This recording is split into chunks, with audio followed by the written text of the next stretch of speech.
இந்த கொஷினில் நம்ம ஆக்சிஜன் நியூக்ளியஸ் அண்ட் ஹீலியம் நியூக்ளியஸோட டென்சிட்டியோட ரேஷியோ கண்டுபிடிக்கணும்.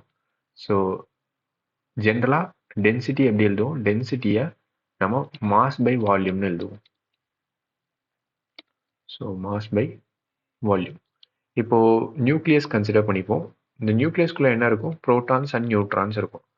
Total number of protons and neutrons தான் மாஸ் நம்பர்னு சொல்லுவோம். இதை ஏன்னு எழுதுவோம். இப்போது ஒரு இண்டிவிஜுவல் புரோட்டான் அல்ல நியூட்ரானோட மாஸை எம்னு எடுத்துப்போம். அப்படின்னா ஓவரால் இந்த நியூக்ளியஸோட மாஸ் எப்படி இருக்கும்? ஏ டைம்ஸ் எம்னு இருக்கும். அடுத்தது வால்யூம் ஆஃப் அ நியூக்ளியஸ். இந்த வால்யூம் அந்த ஷேப் வந்து ஸ்பியர்னு எடுத்துப்போம். ஸ்பியரோட வால்யூம் 4/3 பை ஆர் கியூப்னு எழுதலாம். இதில் ஆறுங்கிறது ரேடியஸ் ஆஃப் த நியூக்ளியஸ். இந்த ரேடியஸ் ஆஃப் த நியூக்ளியஸ் எப்படி எழுதலாம்? R0 டைம்ஸ் ஏ பவர் 1/3ன்னு எழுதலாம். ஏங்கிறது அகெயின் மாஸ் நம்பர். ஸோ இந்த ஆரை சப்ஸ்டியூட் பண்ணுவோம். A by AM by 4/3 pi Rக்கு பதிலா R0 A power 1/3 whole cube.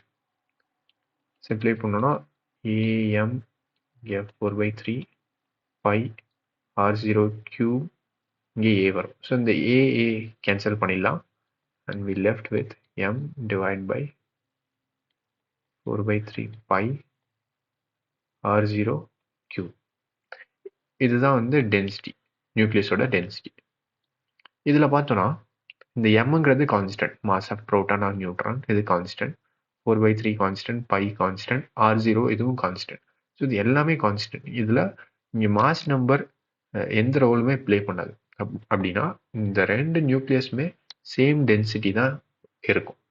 இதோட ரேஷியோ 1:1 இருக்கும். Third option is the correct answer.